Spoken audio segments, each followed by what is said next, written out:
έκραξα προς εις ακουσόνου, εις ακουσόν μου, Κύριε. Κύριε, και έκραξα προς εις ακουσόνου, πρόσχες τη φωνή της δεήσεώς μου, εν το και κραγένε με προς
κατευθυνθήτω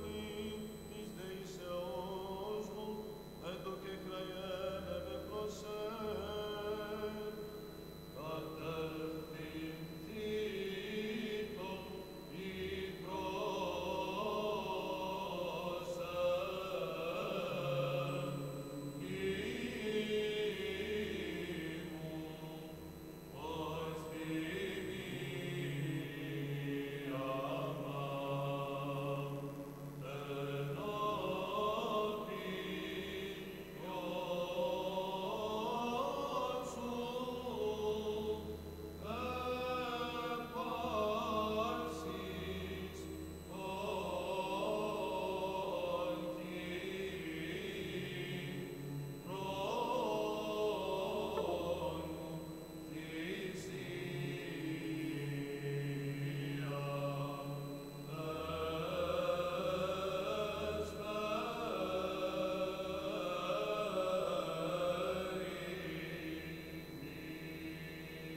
ακουσών, εις ακουσών μου, Κύριε, Κύριε, και έκραξα προς εις ακουσών μου, πρόσχες τη φωνή της δεήσεώς μου, εν το και κραγένε με προς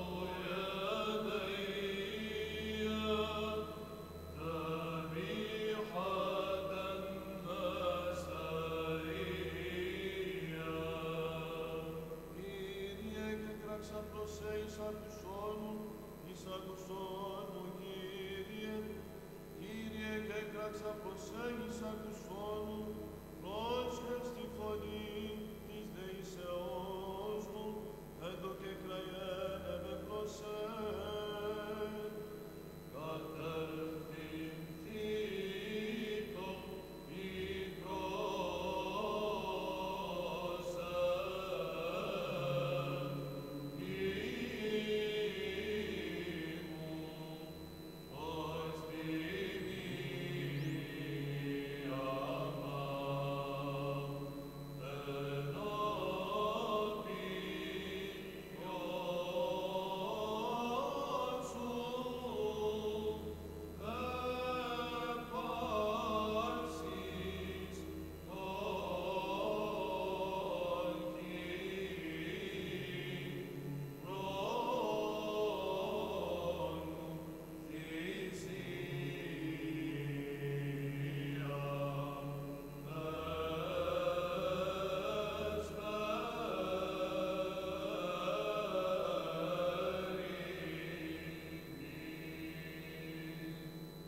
Can I ask you to take your seats, please? I think so. You agree, Martin? People are ignoring you. Can I ask you to take your seats, please? I think it is on. All right. Yours isn't. Do you want to try one? Can I ask you to take your seats, please? Yeah, yours works.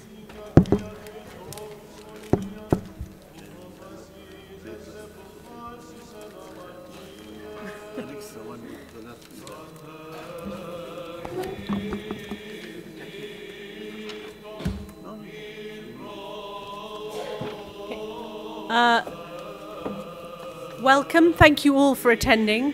We're very delighted to be here to welcome Lord Bourne, who is the UK Minister for Faith, and he's going to talk to us about at the crossroads between faith and communities. But first of all, I'd like to hand over to the Rector, the Reverend Father David Nazar, who is going to welcome us.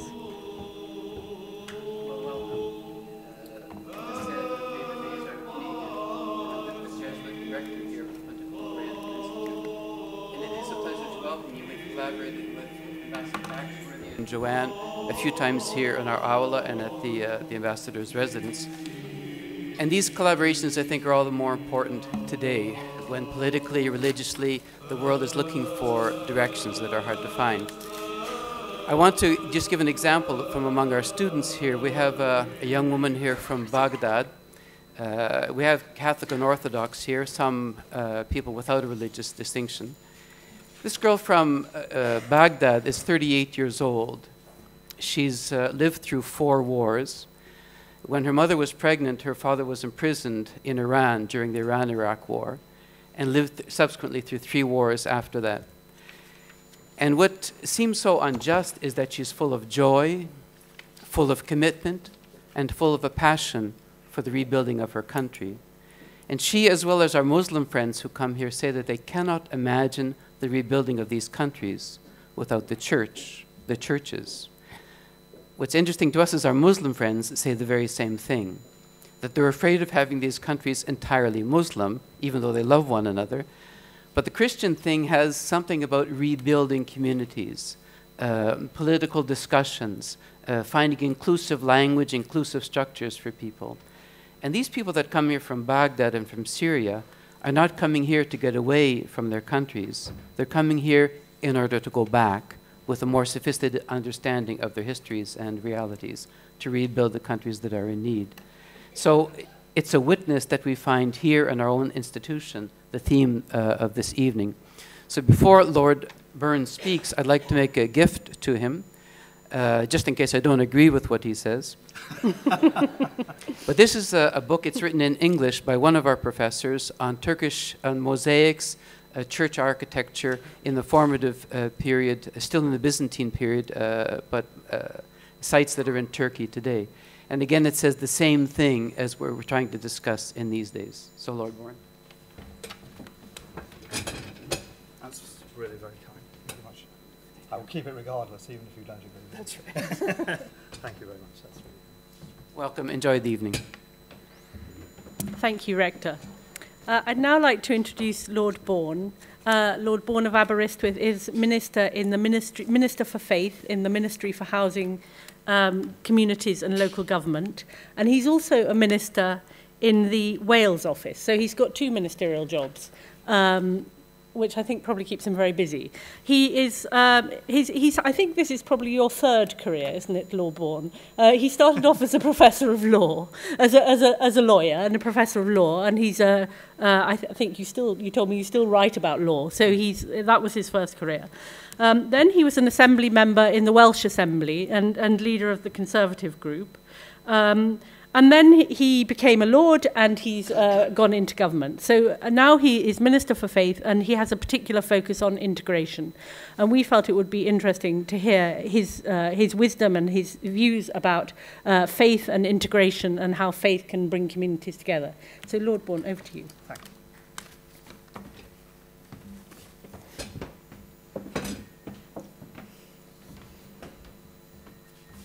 Sally, Ambassador, thank you very much indeed for that very kind introduction. And could I thank you very much indeed to the Rector as well for the really kind gift. I had the pleasure of seeing some of the great mosaics at Ravenna last year, and they really were terrific. So I will look at that book with great interest as well. It's really most kind. Your Eminences, Excellencies, ladies and gentlemen, it's an honor to be here, and I'm extremely grateful to the Pontifical Oriental Institute, Antiphather Nazar, as I say, for hosting us this evening in this beautiful building. I'd also like to thank my fellow panelists later in the evening, the ambassadors of Germany, the Netherlands, and Lebanon for joining us this evening, and extend a welcome too to ambassadors from many other countries. I look forward to an inspiring exchange of ideas in the panel discussion later. For those of us working at the crossroads between faith and communities, we meet at a very important, pivotal moment. Last month's declaration, it might have been the end of January, by Pope Francis and the Grand Imam of Al-Azhar, Ahmed Al-Tayeb, was a very powerful moment on human fraternity, recognizing that the pluralism and the diversity of religions, color, sex, race, and language are willed by God in his wisdom, through which he created human beings. They invited all persons who have faith in God and faith in human fraternity to unite and work together. And that is what we're also doing this week in Rome, first gathering here today and also at the Conference of Religions and the Sustainable Development Goals, where I've been briefly earlier today and where I will be tomorrow. And we should not underestimate just how significant the Pope and the Grand Imam's declaration of peace is. It's vital, it's important, and it's timely. Their call for a culture of dialogue and rejection of deplorable violence and blind extremism is one we must all heed. Even in our lifetimes, perhaps particularly in our lifetimes, we've seen horrific acts of evil carried out in the name of religion. I give an accent to that, carried out in the name of religion. From the Middle East to Srebrenica, a place it was my own personal privilege to visit last year for what was both a harrowing and an uplifting visit, when I saw the grace of the people there, the survivors, and particularly the mothers of Srebrenica. Yet across the world, 8 out of 10 people still identify with a religion, and it's a force that can inspire extraordinary acts of common good and deep wells of compassion, and does on a daily basis.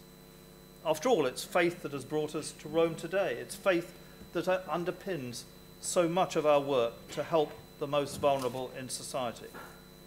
And it's faith that has done so much to heal divisions in communities in the United Kingdom and around the world. For example, during his visit to Burma in 2017, the Pope called for healing and reconciliation. In Sri Lanka in 2015, he said, "It's a continuing tragedy in our world that so many communities are at war between themselves. It is no easy task to overcome the bitter legacy of injustice, hostility, and mistrust left by conflict. It can only be done by overcoming evil with good and by cultivating those virtues which foster reconciliation, solidarity, and peace."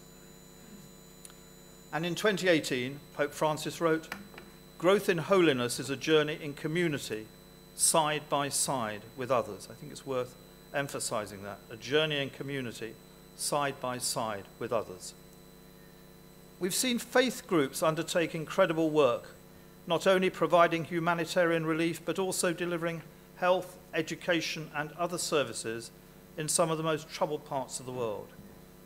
For example, with funding from the United Kingdom's Department for International Development, DFID, the Catholic Agency for Overseas Development, CAFOD, has transformed countless lives. And I am particularly proud of our commitment to provide funding through DFID, a continuing commitment of our national income. Often, these kinds of partnerships are successful because of the trust local communities have in faith groups. They're seen as integral parts of the local community and often are the first group people reach out to in times of difficulty. They're local, they're responsive, they're trusted.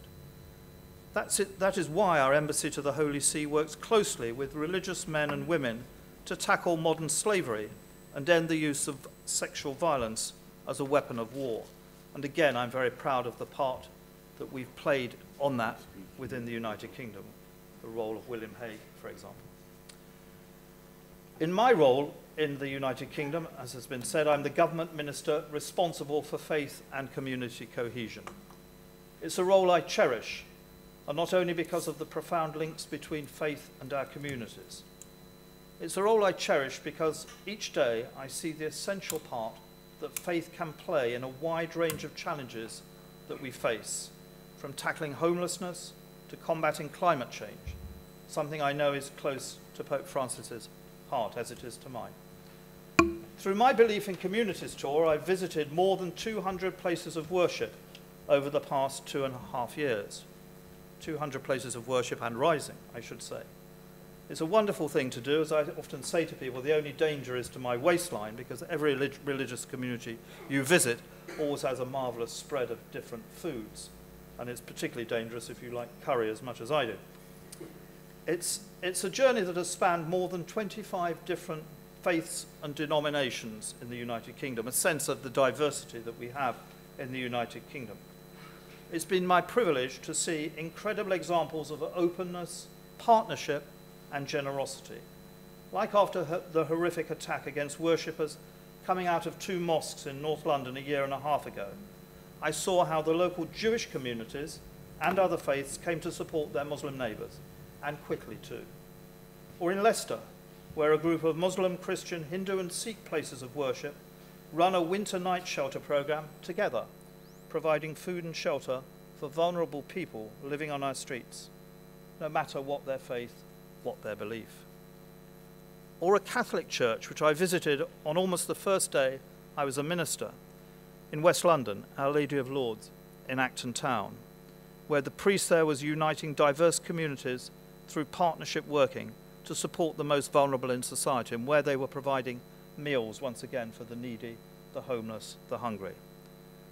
And I've been very proud to be part of an inclusive dialogue across all of our major faith groups to understand what more we can do to build thriving, resilient, and livable places where no one is left behind. This precious time I've spent with communities up and down the country has reinforced my belief that Britain is a well-integrated society and a great place to live.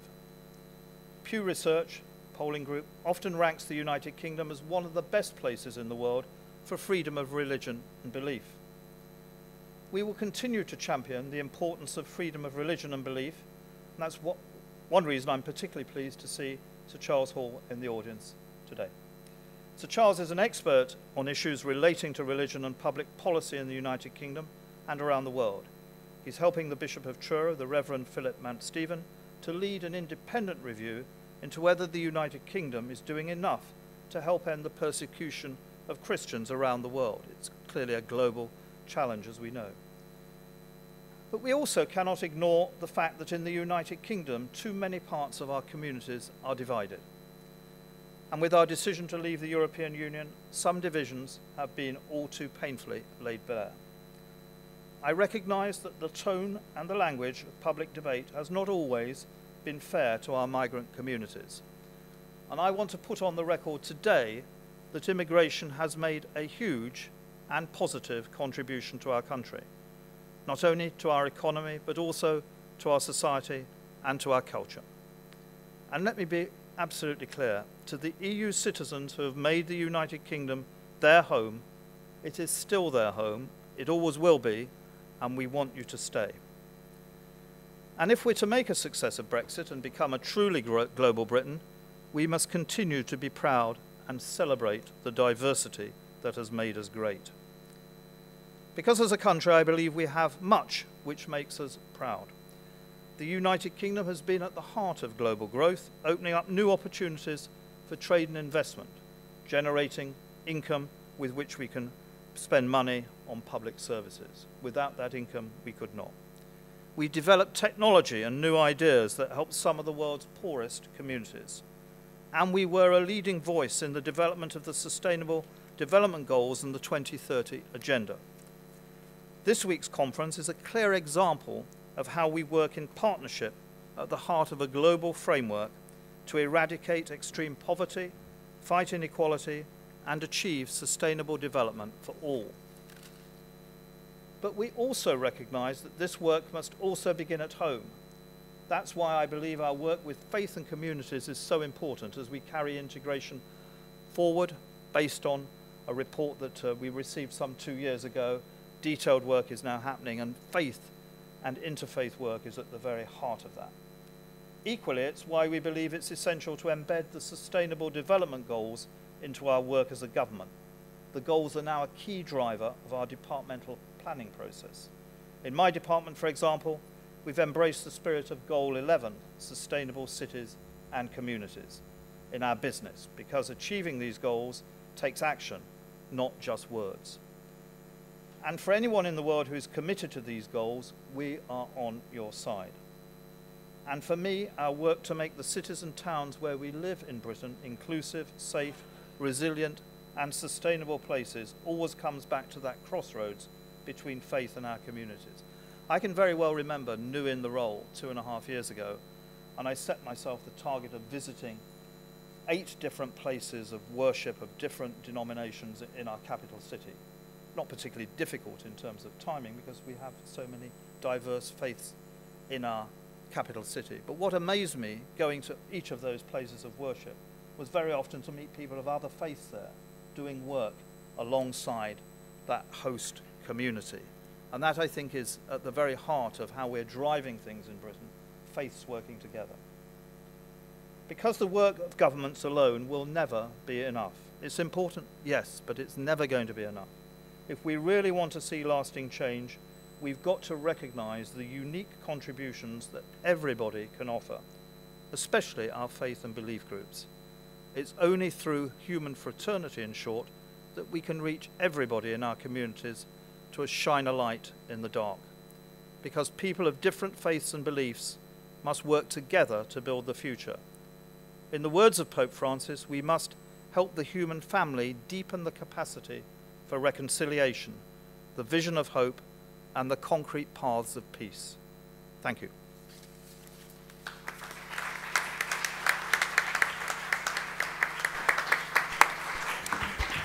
Thank you very much, Lord Bourne.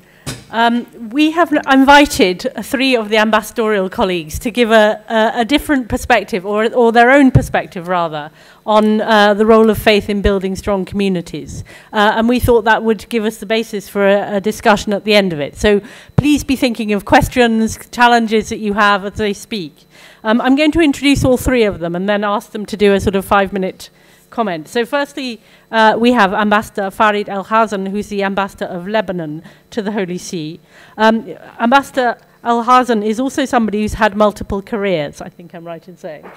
He's a professor of political science who taught for 20...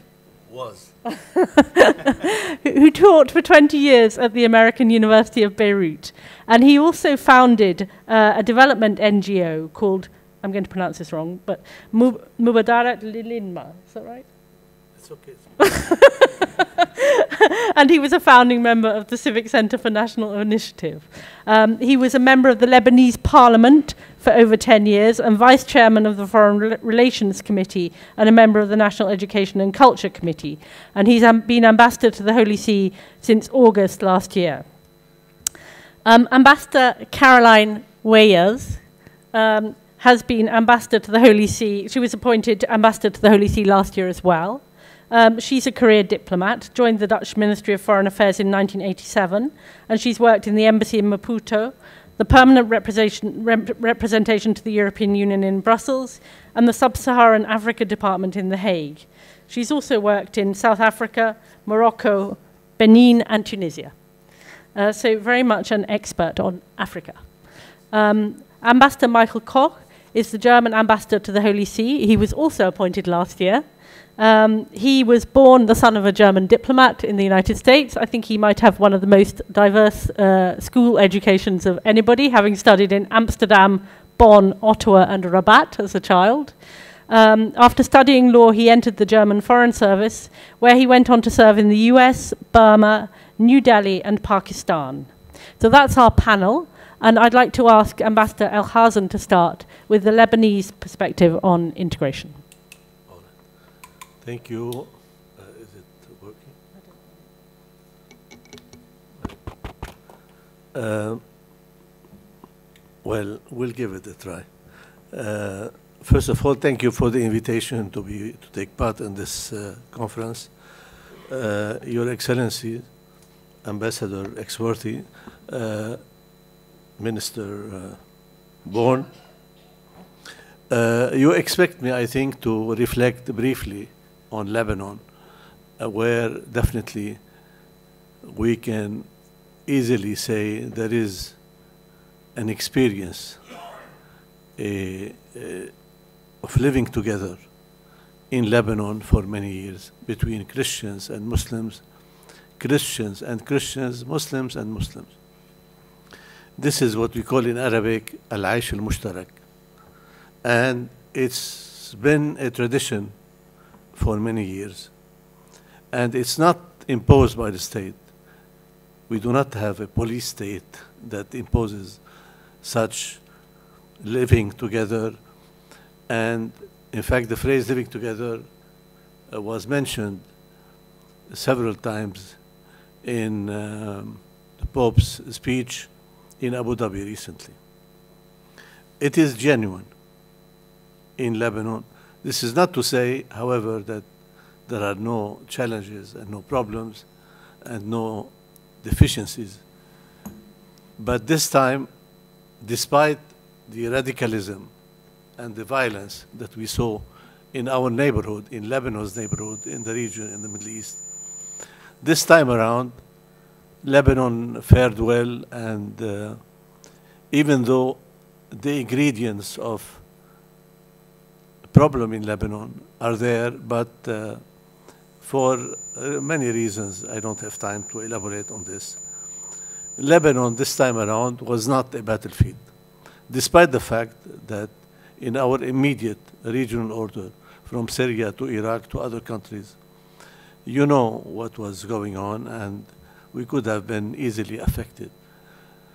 Well, which is a good thing that this time around, Lebanon is not a battlefield in that sense. Lebanon has always had what we call a confessional political system, whereby it's, in other words, it's what I call non-territorial federalism.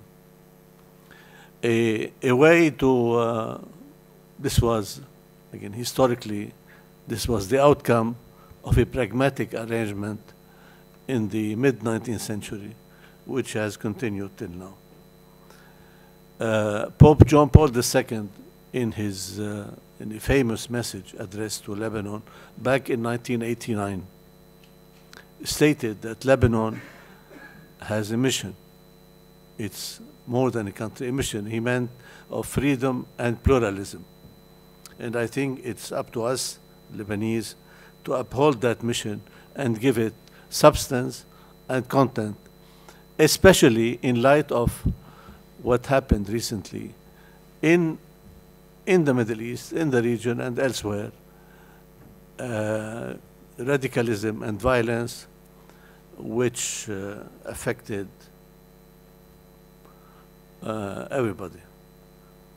In Lebanon, the issue of religious freedom is not even an issue, it's a given. The issue of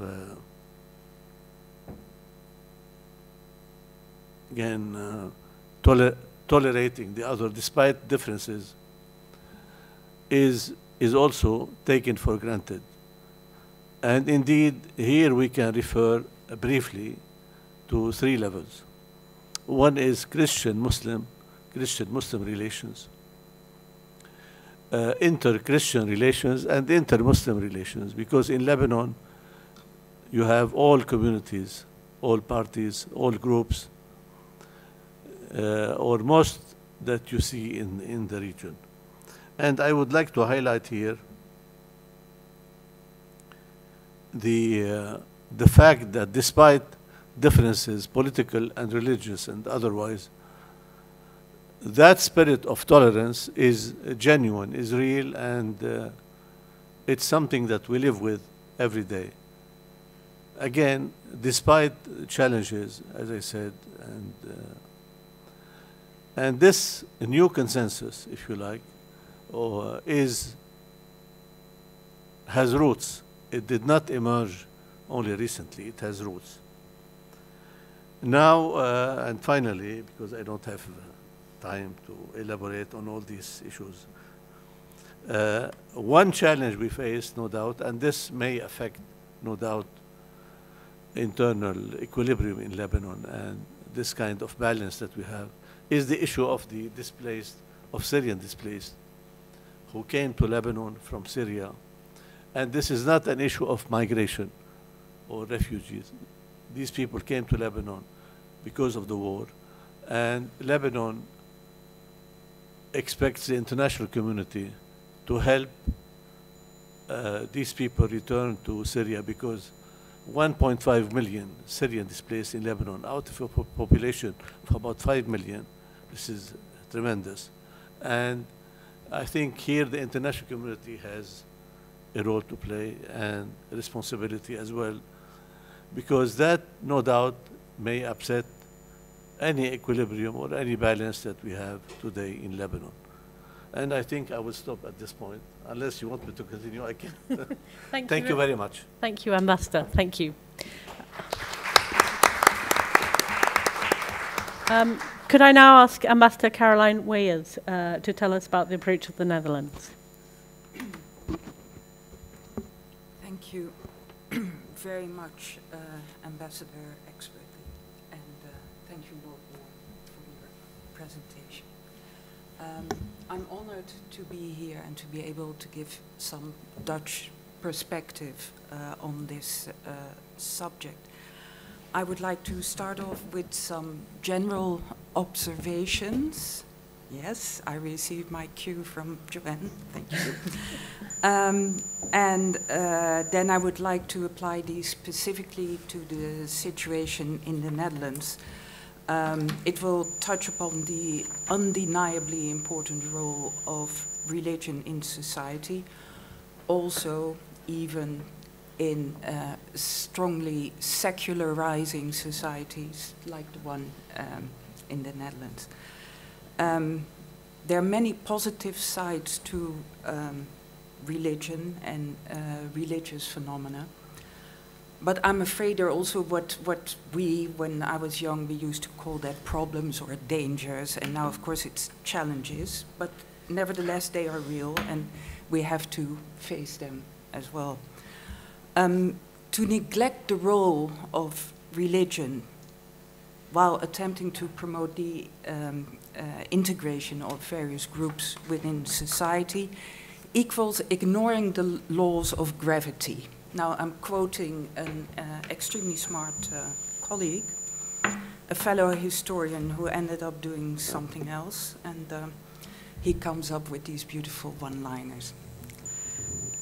Secularization is a process which takes place neither in a straight line or in sync amongst the various ethnic and religious communities in a society. And this has inherent consequences for mutually hearing, listening to, understanding each other's feelings and vulnerabilities. Religion concerns essentially value systems as well as rights, which R-I-T-E-S, in case I don't pronounce it the right way, which may act as a connective force between individuals and groups, but they may just as well lead to these groups turning away from each other or even turning against each other. These are the dangers, the risks, the challenges. When one is trying to give shape to integration policies, therefore, it is imperative to seriously weigh religion as a factor which is both binding and connective, and, on the other hand, is or can be divisive.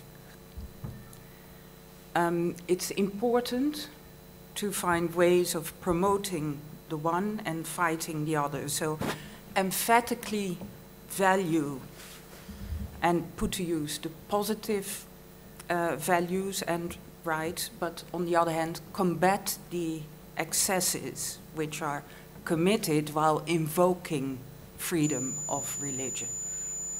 Now, very concretely, in the Netherlands, this means taking a stand against violence and active non-acceptance by, for instance, taking a stand against violence and also the active non-acceptance on the part of the authorities and society of extremists, jihadistas. But it also means the non-acceptance of homophobia, which I've always found a rather peculiar euphemism, because phobia means fear, as far as I know. And now hatred may follow from fear, but in my mind it has a different connotation. But for instance, the non-acceptance of homophobia and the non-acceptance of discrimination as it may be carried out by fundamentalist Christians or Jewish or other movements. At the same time, because this sounds very bleak and negative, of course, but at the same time it means in the Dutch context that authorities and society need to stimulate, appreciate and involve positive forces within faith communities, which on the basis of religious values advocate inclusiveness and tolerance. Thank you.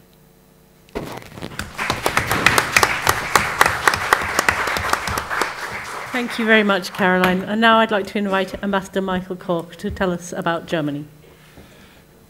Dear Minister, ladies and gentlemen, dear Sally, thank you very much for inviting me and putting me in the extraordinary difficult position to say anything original after we've had so much that I would have to agree with, down to the very words being used. So I'm going to indeed refer back to my, well, by now distant past, when I was a lawyer and working at university, and start my short intervention from a quote from the 70s that became very famous, well, in academic circles in my country, a quote by a German constitutional lawyer, Ernst Wolfgang Böckenförde. The following is my own imperfect translation of what he wrote, and I quote, "The free and secularized constitutional state depends on preconditions that this state itself cannot guarantee." He went on to explain that a free state can survive only if the liberty of its citizens that it strives to safeguard on its own and starting from the moral substance of each citizen produces convictions which, if the state were to attempt to uphold these through the medium of legal force and by authoritarian order, would mean the abandonment of its promise of liberty and end in a totalitarian regime. Of course, we all know there are things that a state, any state, even a free state, must be able to guarantee, including by force, if necessary. For example, on the most basic level, the compliance with laws, with penal laws, for example. What Böckenförde means, however, is that a state, a good state, depends on much, much more. For example, no state can function without the willingness of its citizens to participate, at least in a limited way, for example, through voting, in public affairs and the affairs of the res publica. More fundamental still, what is necessary is the conviction that we as individuals were to do violence to our human nature if all we strive for is our own advantage. In a profound sense, we are responsible for each other, and therefore it is right to join hands with others to build a commonwealth as the legal space for our lives, our joint lives. But this is the paradox that Böckenförde saw at the heart of the modern constitutional state. For a state that attempts to indoctrinate its citizens with these preconditions and enforce them is a totalitarian state. So in the end, the free state is fundamentally premised on a bet. Such a state can only hope, not guarantee, that its citizens provide to it what the state voluntarily forgoes to force upon its citizens. So where do these small preconditions for a good state come from? Well, I think an important, maybe the most, I would say the most important source of this is faith, religious faith being the largest share. And it is this train of thought that prompted the fathers and mothers of the German Constitution, promulgated almost exactly 70 years ago in 1949 in Bonn, to grant a special privileged legal status to the two major Christian confessions in Germany, Catholicism and Lutherans, plus the Jewish community, while at the same time laying down that the state as such is neutral in matters of faith, that it will not enforce any specific religion. That indeed, as a secular state, it recognizes that what you might call civic virtue can also flow, and does often flow, from sources outside of religion. You might argue that in this way, two seemingly contradictory convictions are brought together in our Constitution. One is an experience that in Europe we were taught in particular through Reformation after 1517 and the religious civil wars that subsequently ravaged many European lands. And that is that it is best for civic peace to separate state and religion. This lesson, I think, applied to Germany in particular, which went through the meat grinder of the 30 Years' War in the 17th century, which according to estimations cost about a third of the then German population their lives. Two, the fundamental, indeed indispensable value of faith, and I think you, Minister, have spoken quite eloquently about that. I do not need to repeat that. And of religion in particular as a key precondition for a free state. Let me make just one last point. As a result of immigration to Germany beginning in the 60s, from countries such as Turkey, and since then from many others, there are today between 4.4 and 4.7 million Muslims living in our country, about 5% of the population. This is for Germany a completely new experience. We've never had a Muslim minority in Germany. To find a way to extend to them as well, if possible, a similar status to the one enjoyed by Christians and Jews, is the purpose of what is called the German Islam Conference, a regular meeting place of numerous Muslim civil society organizations with the state and other religions. The outcome of this process is open, but I assure you it's being followed with great interest for the different political ramifications that this can have in Germany. Thank you very much.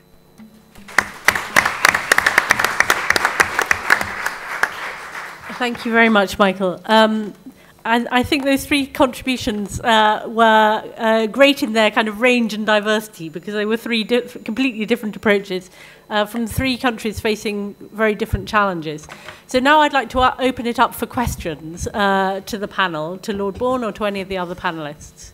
Who would like to start?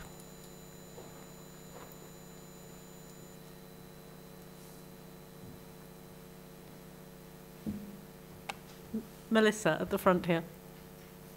The Ambassador of Australia. I think speak. Thank you very much, panel, for an insightful presentation, all of you. My question relates to the anniversary last year of the Universal Declaration of Human Rights, which is increasingly under pressure in the assault on international rules-based order. I'm interested in your reflections, any of you, I'm not directing this question to anyone in particular, your reflections on cultural relativism, and we've seen this in play recently in this city, how the Universal Declaration of Human Rights can be applied to particular instances where, for example, and you see it in some of your own countries too, where faith or cultural experience should be accepted and embraced and tolerated and those rights respected, and how that intersection of those rights, those faith-based rights, work with the Universal Declaration of Human Rights. I'm thinking of things like of forced marriage, about FGM, many other expressions of that you might wish to reflect on in your own countries. Thank you very much. Lord Bourne, would you like to start? Yeah, a very, very probing and wide-ranging question. Could I perhaps just pick up a couple of points, if I may, from the really terrific contributions from the three ambassadors of issues they raised? It was essentially my thesis that all religions have at their root goodness and abhorrence of violence. And I fully accept points that were made subsequently on a perhaps different, slightly different issue about some of the challenges, the word used I think, that we face in modern world of different values between different religions, and that's certainly true. We've heard homophobia, we just mentioned FGM, modern slavery and so on, mean that we have to face particular challenges, age of consent, education, and so on. So admittedly, that, you know, it's separate issues, but subject perhaps of a long seminar on another occasion. But specifically on the Universal Declaration of Human Rights and the issues that the ambassador has just raised, I think the first thing to say is that, interestingly, I think as the challenges grow, the more the United Nations and international organizations are going to become more important, not less. If I could put a sort of countervailing argument to her, and I accept what she said about some of the pressures, but what was interesting in the climate change conference, which was the whole world bar North Korea, which is a statement one often used to make, but even that seems to be changing slightly, coming together, acting as one, you know, not without difficulties, admittedly, but you got just for one brief shining moment a glimpse of a slightly different international order of what was possible. Now, admittedly, it was a brief glimpse, but if it's possible on climate change, there's no reason it shouldn't be possible on genocide and many other issues. And I just thought that that was a significant moment, not just because of the climate change agenda, though it was significant for that certainly, but for a reason that wasn't perhaps picked up at the time. But I thought that should not be missed, of all these different countries with very different interests, realizing that sometimes there is a common good and a need to come together. Thank you. Michael? Yes. Rules-based international order is a term I'm very fond of, and you've come to the right man, because in my last post I was Germany's legal advisor, and of course there's no one who is a stauncher defender of international legal rules-based order than Germany. I think that one has to practice a certain amount of skepticism when, as you have very rightly said, the argument of cultural relativism is played out against universal human rights. Of course, and this is hardly something that is great news, or is any news at all for that matter. Of course, there are significant differences between people living in Alaska or in South Africa or in Kamchatka or somewhere else. And you know, that's part of the fun of belonging to the human family. But the whole point of something like the General Declaration of Human Rights of '48, and of course many subsequent legally binding instruments of international law, is that there is also something that we share. all of us, and it doesn't make any difference to which religion you belong. Now, this has to be permanently negotiated, and I think, Minister, this is what you meant when you said it's a probing question. It depends often on specific issues. I would just insist that this argument of cultural relativism, which has in the last few years learned to cloak itself to some extent in political correctness and thereby become unattackable, not to overdo this. The hard core of what we see written down in a document such as the landmark 1948 declaration applies to everyone anywhere. Yeah? And this is something that we should defend with great determination. And then, yes, of course, there are different ways of voting for parliament. There are different ways of guaranteeing equality of the sexes, of course. Yeah, and we want to respect that as well. But yeah, we have to push back, and I'm all for pushing back to some extent. And then everything else depends on the specific circumstances, and you have to look at issues in detail. Thank you. Master Farid? Okay, thank you. The issue of Universal Declaration of Human Rights and cultural relativism. There are no doubt there are different value systems in different parts of the world. And this is due to historical, political, and other developments. We're not, planet Earth is made up of many different ways of doing things. We call them culture, we can call them something else. So that issue is there, cultural relativism. But I would also like to underline, this becomes aggravated by three things in my view.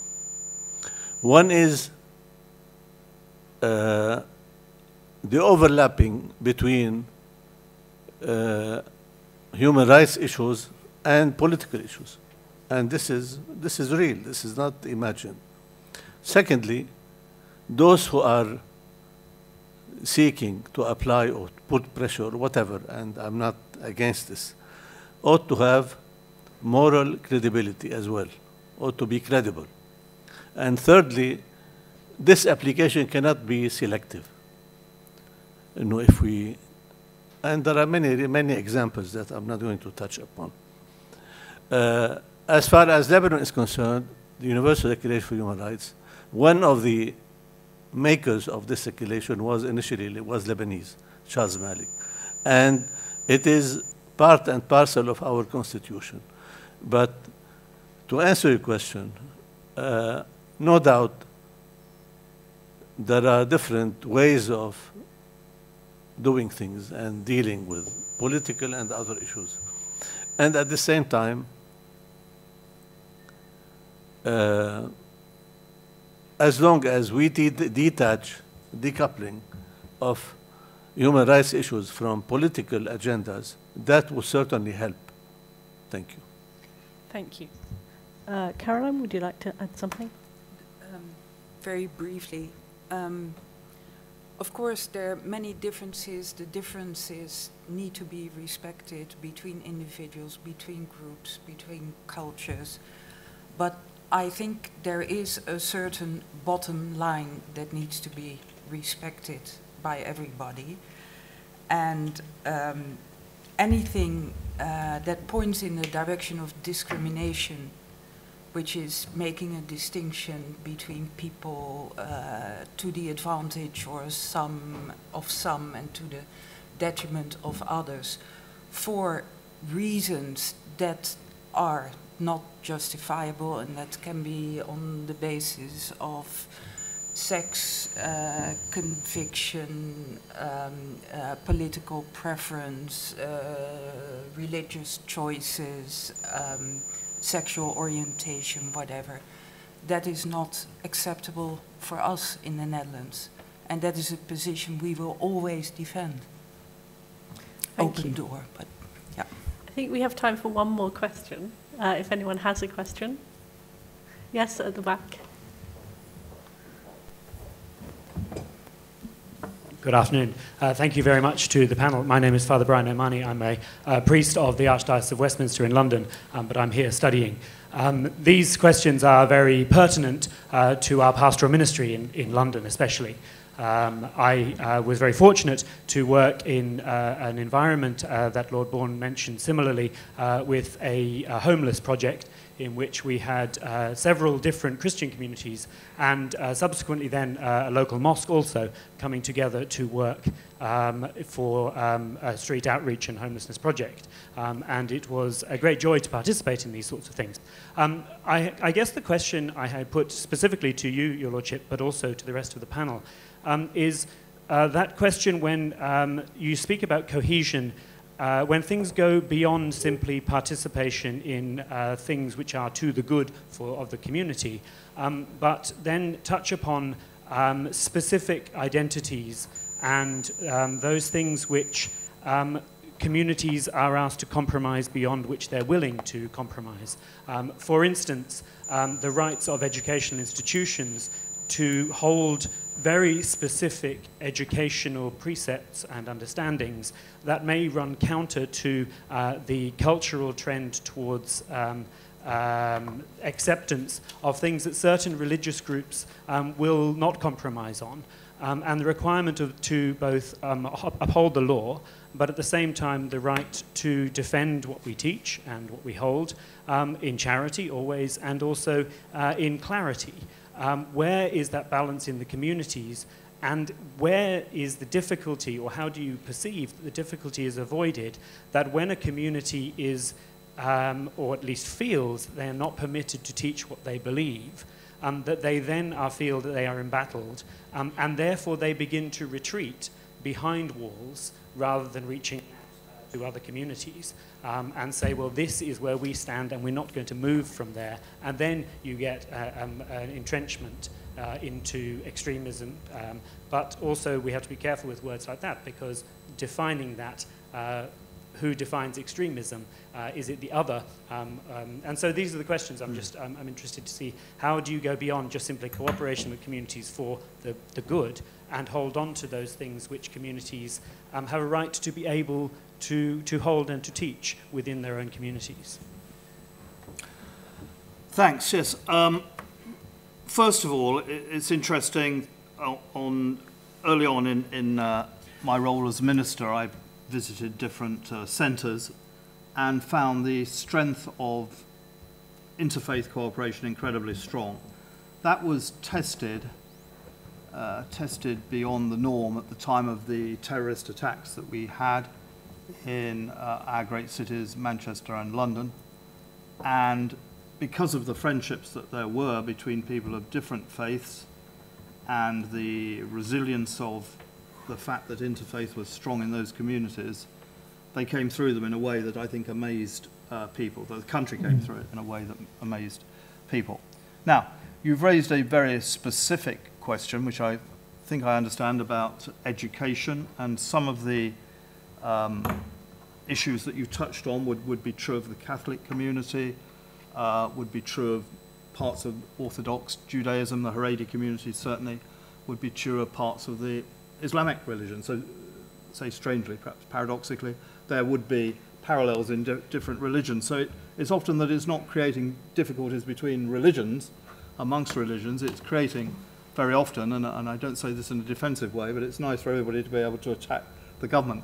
And as you know, that happens on a regular basis. So there are issues there that we do need to have to think through, and you have touched on one very significant one. I don't think that the communities in question feel besieged. I mean, in fact, I'm sure they don't. I mean, Cardinal Vincent Nichols and provides strong leadership and talks about these issues, as you would know.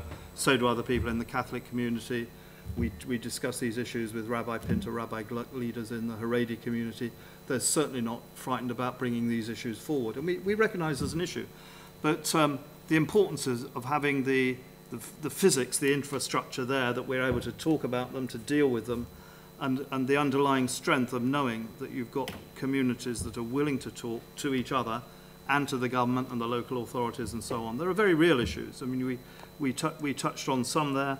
Some bring communities together. There are some massive issues that have behind all this, we haven't perhaps gone into at great length, and I've written down here the role of the media, often far too negative, certainly in the UK, at a national level, not so much a local level.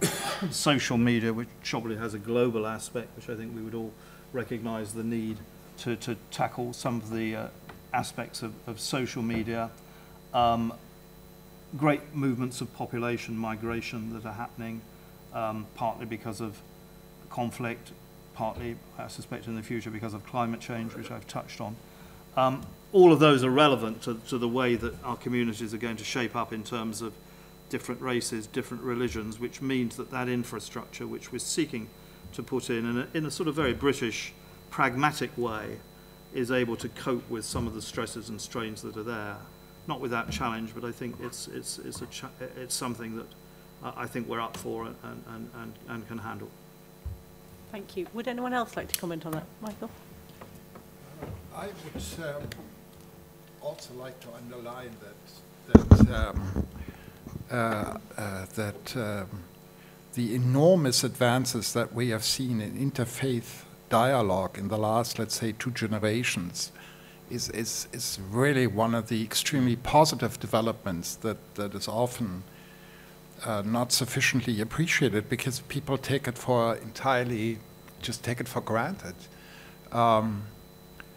I mean, as far as the German experience is concerned, when I look back on the generation of my parents, half of my own family was part of the great German flight from the former German East Territories, millions of people, one of the greatest refugee movements ever in the history of our species. And of course, many of these people were Protestants and ended up in Catholic parts of Germany. I mean, parts that were then 100% Catholic. I mean, there just wasn't any Protestant there whatsoever. And vice versa, people from Silesia who were mostly Catholic ending up, let's say, in northern Schleswig-Holstein, where there were only Protestants. And when you talk to people from this time, they always mention the tension that caused. The fact that, even though these were all Germans, one was a Protestant speaking a funny sort of German that because of a different dialect, but it's now having to live in a Catholic environment. And this has dramatically changed. And of course, it's been extended to I mean, this is just 2 Christian confessions. It's been extended to other religions, and this is something that I think we should recognize much more. Yes, this is a conflict between state and religion, and I tell you, there is no easy answer to that. I mean, I'm a lawyer. I happen to be also a practicing Catholic. I do not think that the fact that you voice an opinion under the heading, "This is my religious conviction," entitles you to do anything that, where it's not introduced in this way, would be illegal. Yeah, this is clear. And yes, there are situations, and we have situations. I mean, this is not a hypothetical case where that results in conflict. Well, that will then have to be resolved. This is, I don't think, a new problem. This is something that surely has always accompanied religion, any kind of religion, Christian religion, other religions. In Germany, as far as teaching is concerned, we have a different situation from I think, England. I'm not quite sure really, because we have a constitutional guarantee written into the Constitution, a right of the churches to operate their own schools. We have the right that in public schools, both the Christian confessions, the major confessions, and with the Jewish community have the right to offer teaching to children whose parents desire such religious teaching. So it's not like in the United States where Catholics go to Sunday school or Lutherans go to Sunday school. This is all part of, and this is guaranteed. So these are constitutional rights. They cannot be taken away.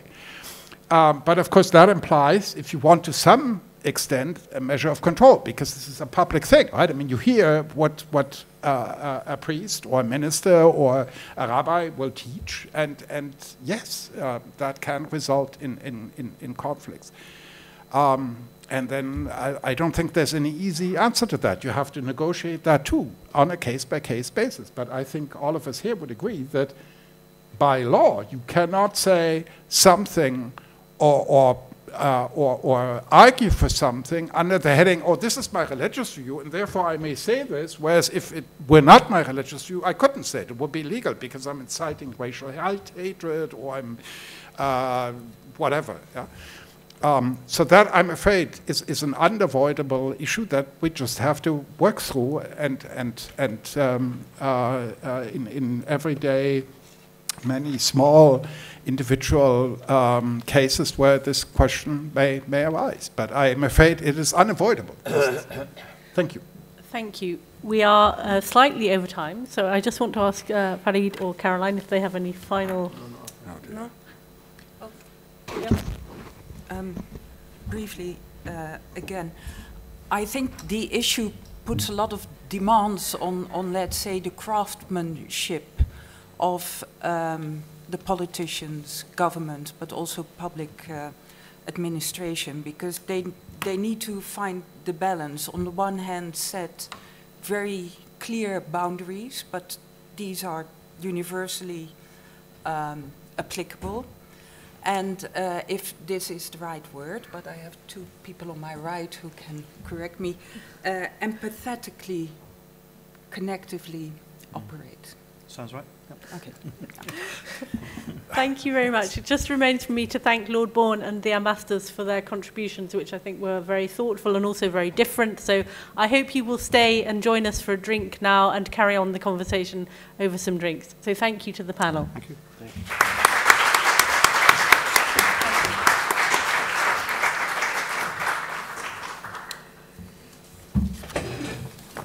So sure.